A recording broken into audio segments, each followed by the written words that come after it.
सबको बहुत बहुत शुभकामनाएं।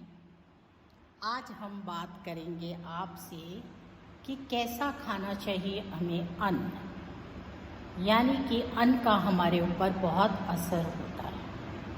जब भी हम कोई भोजन करते हैं तो उस भोजन का जो है हमारे ऊपर पूरा असर होता है।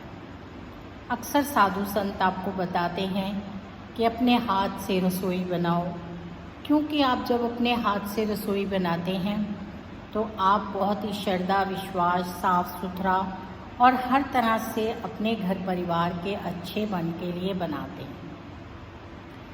नौकर चाकर के मन में क्या होता है उस टाइम आपको पता नहीं होता, लेकिन उन भावों का हमारे अंदर भाव आता है। यहाँ हम बात करेंगे कि हमें कैसा अन्न खाना चाहिए और क्या हर किसी के घर में भोजन कर लेना चाहिए। आप अच्छे से जानते हैं, जब महाभारत के युद्ध में भगवान कृष्ण जो हैं वो आते हैं दुर्योधन के घर संधि करने, तो दुर्योधन के घर का अन्न नहीं खाते, क्योंकि वो धर्मपरायण अन्न नहीं होता। इसका बहुत बड़ा कारण होता है।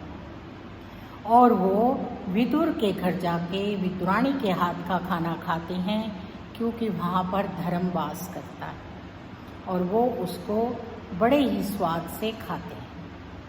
तो इसी तरह से यहाँ मैं आपको एक छोटी सी स्टोरी सुनाऊंगी जो अपने टाइम में सत्य घटना है। एक राजा हुए थे और वहाँ पर एक बहुत ही पहुँचे हुए संत थे, परमहंस संत जिनको कहते हैं। वहाँ एक ब्राह्मण रहता था। वो बहुत अच्छे से बहुत अच्छी कमाई करता था। काफ़ी राजा जो था संपन्न राज्य था, तो ब्राह्मण जहाँ भी जाता था नित्य कार्यक्रम करने, वहाँ उसे अच्छा धन मिलता था। लोग सोना भी भेंट करते थे, क्योंकि सत्य का जमाना था। अब जब ब्राह्मण के बेटी की शादी आई तो वो उसने सोना सारा सुनार को दिया और कहा कि इस सोने से मेरी बेटी के लिए गहने बना दो। सुनार के मन में लालच आ गया और वो कपटी सुनार था। उसने सारे गहने पीतल के बनाकर और उन गहनों के ऊपर सोने का पानी चढ़ा दिया। जब वो स्त्री ससुराल गई और उसके पति को जब ये पता चला तो उसने उस लड़की को वापस अपने ब्राह्मण के घर भेज दिया और कहा कि ये नकली गहने हैं। जब ब्राह्मण ने राजा से शिकायत की और राजा ने आकर देखा और इस घटना को सत्य पाया, तो उसने ब्राह्मण का सारा जो वो सुनार था उसका सारा सोना धन संपत्ति ले ली और उसको संपत्ति से वंचित कर दिया। और वो धन संपत्ति राजा के कोषा में चली गई। अब वहाँ पर राजा का वो धन एक दिन जो है रसोई के भोजन सामग्री के सामान के लिए आया और राजा को जाने का मौका मिला उस परमहंस के पास। जो संत थे उन्हें अपने घर में न्योता दिया खाने के लिए, और कोई भगवान की ऐसी कृपा थी कि वो खाना जो है वो परमहंस जी को परोसा गया, जो उस दिन उस सोने से आया हुआ था।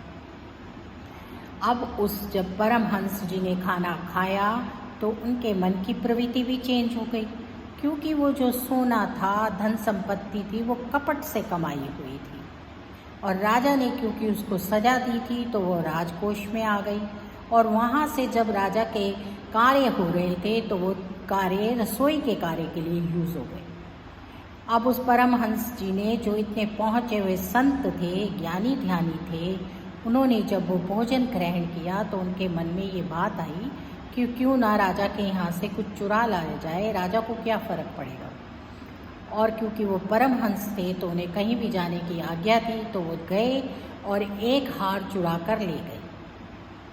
जब वो वापस अपने आश्रम में आए और 2-3 दिन जब वो पूजा पाठ और अपने ज्ञान ध्यान में लगे रहे और उस अन्न का जब उनके अंदर से सारा कुछ निकल गया और दोबारा से उनकी चेतना जागी शुद्ध धन धर्म से, तो उन्हें याद आया कि मैंने बड़ा अनर्थ किया है, राजा के यहाँ चोरी की। और वो राजा के दरबार में जाके राजा से क्षमा याचना करते हैं और वो हार देकर कहते हैं मेरे दोनों हाथ काट दो, क्योंकि इन हाथों से मैंने बुरा कार्य किया है। राजा परेशान हो जाते हैं और वो अच्छे उच्च कोटि के पंडितों को बुलाकर पूछते हैं ऐसा क्यों हुआ।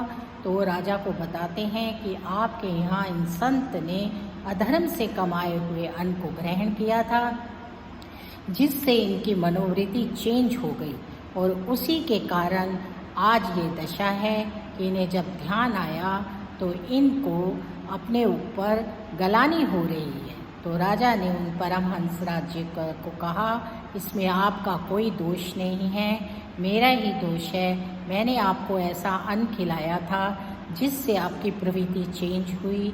आप निर्भीक रहिए और आपने खुद आकर अपनी गलती को माना है, इसलिए मैं आपको सज़ा नहीं दे रहा।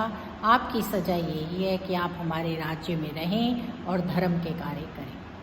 और राजा ने भी ये ढिंढोरा पिटवाया कि कोई भी अधर्म से कमाए हुए धन का ग्रहण अन्न नहीं करेगा। इसीलिए कहते हैं हर किसी के अंग का अन्न नहीं खाना चाहिए, हमारा मन चेंज हो जाता है। और घर में भी बच्चों को जो अन्न खिलाएं या खुद खाएं वो पवित्र होना चाहिए।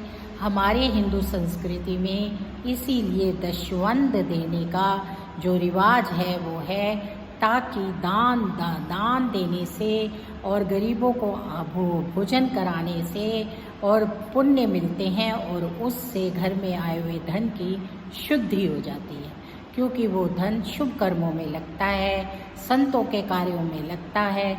इसलिए आप लोगों को भी कोशिश करनी चाहिए कि घर में जो धन आए उससे जो अन्न अनाज खरीदा जाए उसमें कुछ ना कुछ दान पुण्य अवश्य किया जाए। तो अन्न को खाने का खास ध्यान रखिए। आपको सब पता होता है, इसलिए सोच समझकर कहीं पर भोजन ग्रहण करें। हर किसी के घर का भोजन ग्रहण नहीं करना चाहिए। राधे राधे, जय श्री कृष्णा। वीडियो अच्छी लगे तो शेयर ज़रूर कीजिए। फिर मिलेंगे आपसे नई वीडियो में। तब तक के लिए आप सबको मेरा प्यार भरा नमस्कार।